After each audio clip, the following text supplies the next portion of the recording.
pelas quais nós devemos falar em línguas todos os dias. Não apenas quando há um culto muito bacana, muito especial, muito ungido, e a gente sente aquela coisa e a gente fala. Não quando a gente está num momento de adoração a Deus, no nosso quarto, e a gente sente a presença de Deus. Não, nós precisamos aprender a falar em línguas todos os dias. Todos os dias. Eu quero mostrar para você que 12 razões, eu não vou mostrar as 12 hoje. Se Deus quiser eu vou conseguir mostrar 6, porque eu quero gastar um tempo aqui ministrando, que a gente chamando você aqui à frente para receber o batismo com o Espírito Santo, ou para ser renovado na experiência do batismo com o Espírito Santo. Não é ser rebatizado, mas é renovar essa experiência na sua vida, receber encorajamento, força, ânimo do nosso Deus, ter a sua vida renovada. Eu quero mostrar aqui para você esses 12 motivos pelos quais a gente deve falar em línguas todos os dias. O primeiro deles, eu preciso falar em línguas todos os dias, porque falar em línguas é a evidência do batismo com o Espírito Santo. A Bíblia não mostra no Novo Testamento nenhum outro critério a não ser o falar em línguas. O fruto do Espírito humano é a evidência da habitação do Espírito Santo em nós, ou seja, o fruto do Espírito sendo manifestado: amor, alegria, paz, bondade, benignidade, domínio próprio, mansidão. Isso tudo é o fruto do Espírito, que é o caráter de Jesus. Essa é a prova do novo nascimento. Como é que eu sei que alguém nasceu de novo? Eu posso olhar para a vida dessa pessoa e, se eu vejo nela o caráter de Cristo, isso é a prova de que ela nasceu de novo. Amém? E o falar em línguas é a evidência do batismo com o Espírito Santo. O falar em línguas é a prova do batismo. Marcos 16 é Jesus falando, não é outra pessoa. É Jesus em pessoa. Ele diz: e disse-lhes, isso é a última conversa de Jesus com os seus discípulos antes de ascender aos céus. Ele diz: ide por todo o mundo e pregai o evangelho a toda criatura. Quantos aqui acreditam que ir a todo mundo e pregar o evangelho a toda criatura é algo muito importante? Mas você entende que, olha só, quem crer e for batizado será salvo, quem porém não crer será condenado. Estes sinais vão acompanhar aqueles que creem. Em meu nome expelirão demônios, falarão em novas línguas. E ele não está falando aqui de grego, não está falando aqui de alemão, de japonês. É óbvio que não, porque quando eu me converti, eu estava presente num culto. A Denise já era crente de berço, e eu, recém-convertido, não entendia bolhufa de Bíblia. E aí, num dia de culto, era dia de Pentecostes, e o pastor disse o seguinte, no final, não me lembro a pregação dele, mas eu me lembro o final da pregação. Ele terminou a pregação dizendo o seguinte: então você jovem, era um culto de jovens, ele disse: você jovem, que fala inglês, que fala francês, que fala alemão, que fala japonês, use isso para a glória de Deus, porque esse é o dom de Deus, é o dom do Espírito Santo para a sua vida. Aí eu cutuquei a Denise e falei assim: caramba, eu não sou crente, não sou batizado nas águas, mas eu sou cheio do Espírito Santo, eu sou batizado com o Espírito Santo porque eu falo inglês. Eu conheço até uns caras que fumam uma maconha doida, mas que falam francês, que falam alemão, então são cheios do Espírito Santo. E ela me deu uma cutucada de volta e falou: depois eu te explico, agora esquece, agora louva a Deus, levanta a mão aí, louva a Deus, depois eu te explico. Eu nem convertido era ainda, estava só no processo. Quer dizer, o que aquele pastor falou é um contrassenso. Falarão em novas línguas. Falarão em novas línguas é promessa de Jesus, não é uma invenção do apóstolo Paulo, é promessa de Jesus. Atos 2, do versículo 1 a 4 diz: ao cumprir-se o dia de Pentecostes, estavam todos reunidos no mesmo lugar, e de repente veio do céu um som como de um vento impetuoso, encheu toda a casa onde estavam assentados, e apareceram distribuídas entre eles línguas como de fogo, e pousou uma sobre cada um deles.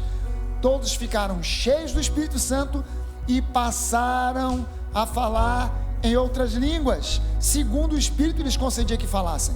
Quando você vai mais adiante nesse texto, diz que as pessoas que estavam de fora, que se aproximaram para ver, os ouviam falar, cada um na sua própria língua. Não é, presta atenção no que o texto diz.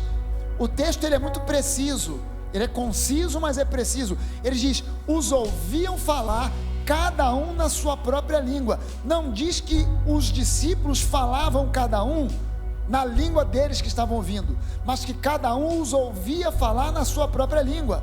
Ou seja, do lado de dentro, o sujeito falava e o cara ouvia. I love you.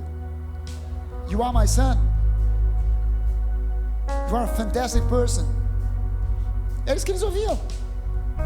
Ou então eles ouviam: te voglio bene, mangia che te fa bene, mangia la pasta giusta che te fa bene, vá. Eles ouviam na sua própria língua, mas eles, não é que os discípulos estivessem falando em italiano, inglês, japonês, não, mas cada um deles, quer dizer, o japonês ouvia em japonês, o inglês ouvia em inglês, o russo ouvia em russo, mas o que eles falavam eram línguas estranhas. Amém, gente? Atos 10, 44, ainda Pedro falava essas coisas, Pedro na casa de Cornélio, ainda Pedro falava essas coisas quando caiu o Espírito Santo sobre todos os que ouviam a palavra, e os fiéis que eram da circuncisão, que vieram com Pedro, admiraram-se, porque também sobre os gentios foi derramado o dom do Espírito Santo. Como é que eles sabiam que o Espírito Santo tinha sido derramado sobre a casa de Cornélio, Cornélio e a sua família, e todos os amigos que estavam ali reunidos? Porque os ouviam falando em línguas. Porque eles não viram uma luz, eles não viram sequer línguas de fogo, eles não viram nada a não ser ouvir. Eles ouviram, e o que eles ouviram foi que aquele pessoal ali falava em línguas do mesmo jeito que aconteceu com eles quando estavam aqueles 120 discípulos reunidos. Porventura pode alguém, Pedro disse, pode alguém recusar batizar essa turma aí nas águas, se eles receberam o mesmo Espírito Santo que nós recebemos? Porque eles pensavam até aqui, Pedro pensava que salvação, batismo com o Espírito Santo era só para os judeus, mas agora ele viu, caramba, o Espírito Santo também se derramou sobre os gentios. Pedro, como é que você sabe? Porque eu ouvi os gentios falando em línguas como nós falamos naquele dia do Pentecostes. Amém, gente? Atos 19, aconteceu que estando Apolo em Corinto, Paulo, tendo passado pelas regiões mais altas, chegou a Éfeso, e achando ali alguns discípulos, perguntou-lhes: recebestes porventura o Espírito Santo quando crestes? Ao que lhes responderam: pelo contrário, nem mesmo ouvimos que existe o Espírito Santo. Então Paulo perguntou: em que pois fostes batizados? Responderam: no batismo de João. Disse-lhes Paulo: João realizou o batismo de arrependimento, dizendo ao povo que cresce naquele que vinha depois dele, a saber, em Jesus. Eles, tendo ouvido isso, foram batizados nas águas, foram batizados em nome do Senhor Jesus, foram batizados nas águas, e impondo-lhes as mãos, Paulo impondo sobre eles as mãos, veio sobre eles o Espírito Santo. E como é que Paulo ficou sabendo que veio sobre eles o Espírito Santo? Como é que o escritor de Atos, Lucas, ficou sabendo que veio sobre aquele grupo de homens em Éfeso o Espírito Santo? E tanto falavam em línguas quanto profetizavam. Eles também profetizaram, mas antes de profetizar, eles falaram em línguas. Isso aí foi a prova que eles tiveram de que realmente eles foram batizados com o Espírito Santo. 1 Coríntios 14, 22 diz: de sorte que as línguas constituem um sinal. Um sinal. Que sinal? Sinal de quê? De que a pessoa que falou em línguas foi batizada com o Espírito Santo. Amém, gente? Quer mais prova? Alguém quer mais prova? Eu vou orar para você morrer agora e ir ao céu, e Jesus vai falar contigo, porque mais prova do que isso aí, só você indo para o céu. Só você falando face a face com Jesus. Segundo motivo pelo qual a gente deve falar em línguas todos os dias, é uma maneira sobrenatural de orarmos e mantermos comunhão com Deus. É uma maneira sobrenatural de você orar e manter comunhão com Deus. Sabe, Judas 20 diz assim: vós, porém, amados, edificando-vos na vossa fé santíssima, orando no Espírito Santo. Orando no Espírito Santo. Efésios 6, 17 e 18 diz: tomai também o capacete da salvação e a espada do Espírito, que é a palavra de Deus, com toda a oração e súplica, orando quando? Em todo tempo, não de vez em quando, em todo tempo, em todo dia, no Espírito, e para isso vigiando com toda perseverança e súplica por todos os santos. Como é que a gente sabe que a expressão orando no Espírito significa orar em línguas? Como é que eu posso garantir para você que Paulo ali está falando sobre orar em línguas? Romanos 8, 26. Também o Espírito semelhantemente nos assiste em nossa fraqueza, porque não sabemos orar como convém, mas o mesmo Espírito intercede por nós sobremaneira com gemidos inexprimíveis. Aí você vai também agora entender que oração é comunhão com Deus, e oração em línguas é comunhão direta do nosso espírito com o Espírito de Deus. É uma ligação direta entre o seu espírito e o Espírito de Deus. Terceira razão pela qual a gente deve orar em línguas todos os dias. Orar em línguas é uma maneira sobrenatural de falarmos mistérios, de falarmos segredos com Deus. É uma maneira de você contar certas coisas que o diabo não pode ouvir, não precisa ouvir, não deve ouvir. Então você orando em línguas, o diabo fica maluco, porque o texto bíblico de 1 Coríntios 14, 2 diz assim: pois quem fala em outra língua não fala a homem, senão a Deus, visto que ninguém o entende. Tem alguém que é mais ninguém do que o diabo? Existe alguém que é mais ninguém do que o diabo? Quem é o diabo? É um ninguém, e ninguém o entende, e em espírito fala mistérios, fala segredos.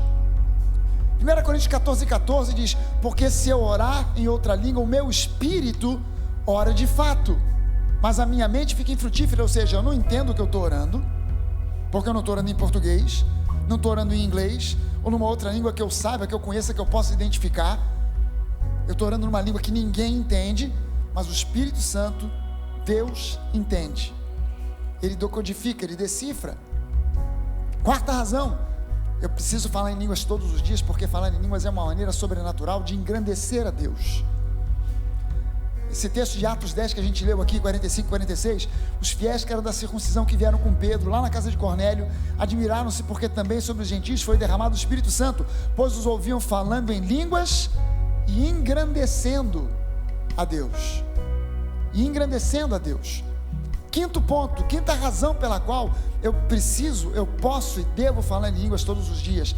Falar em línguas é uma maneira sobrenatural de nós edificarmos a nós mesmos, de você edificar a você mesmo. Falar em línguas para o seu espírito é o que a musculação é para o seu corpo.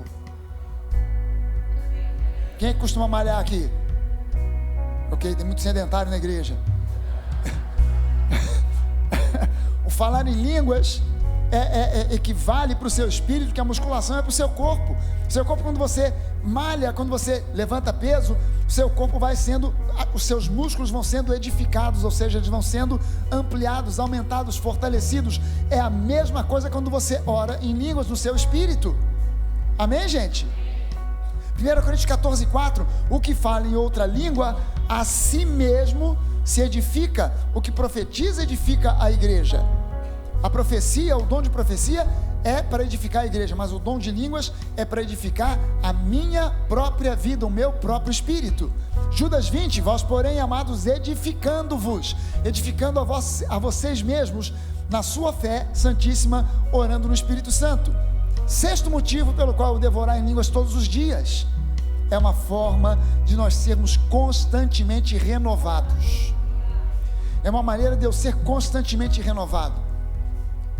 Efésios 5,18 diz lá: e não vos embriagueis com vinho, no qual há dissolução, mas enchei-vos do Espírito. O apóstolo Paulo não disse não bebam vinho de jeito algum. A Bíblia não prega abstinência, a Bíblia advoga moderação. E o apóstolo Paulo aqui ele diz: não se embriaguem com vinho, que é diferente de você tomar um cálice de vinho num jantar com amigos e tal. Não vos embriagueis com vinho, no qual há dissolução, mas encham-se, embriaguem-se do Espírito. Com o vinho há limitação, há restrição, mas com o Espírito é sem limitação alguma. Encha-se do Espírito, encha-se do Espírito, fique debaixo da influência do Espírito. Sabe que o meu filho Mauricinho, ele pregou aqui uma vez, ninguém nunca mais esqueceu da pregação que ele fez aqui sobre estar sob a influência do Espírito. Eu prego, você esquece. Meu filho pregou, ninguém mais esqueceu. Está debaixo da influência do Espírito. Ele estava comparando esse texto aqui. O sujeito bebe uns goles de cachaça, bebe uns goles de uísque, bebe umas garrafas de vinho. Ele fica debaixo da influência do álcool. Debaixo da influência do álcool, ele faz aquilo que o álcool diz para ele fazer. Ele fala besteira, ele faz besteira, porque ele está debaixo da influência do álcool. O que vai acontecer se você se colocar debaixo da influência do Espírito? Você vai fazer aquilo que o Espírito Santo te dirige para fazer. Sabe, a gente precisa estar debaixo da influência. E esse verbo aqui, essa expressão, enchei-vos do Espírito, não se encham do álcool, do vinho, mas encham-se do Espírito. Literalmente no grego, a tradução mais exata seria: mas estejam sendo contínua e constantemente cheios do Espírito. Estejam sendo continuamente, constantemente sendo cheios do Espírito. Lembre-se de uma coisa: nós somos batizados com o Espírito Santo uma única vez. E não necessitamos de ser rebatizados no Espírito, mas nós devemos ser renovados nesse batismo todos os dias. Todos os dias. Amém, gente?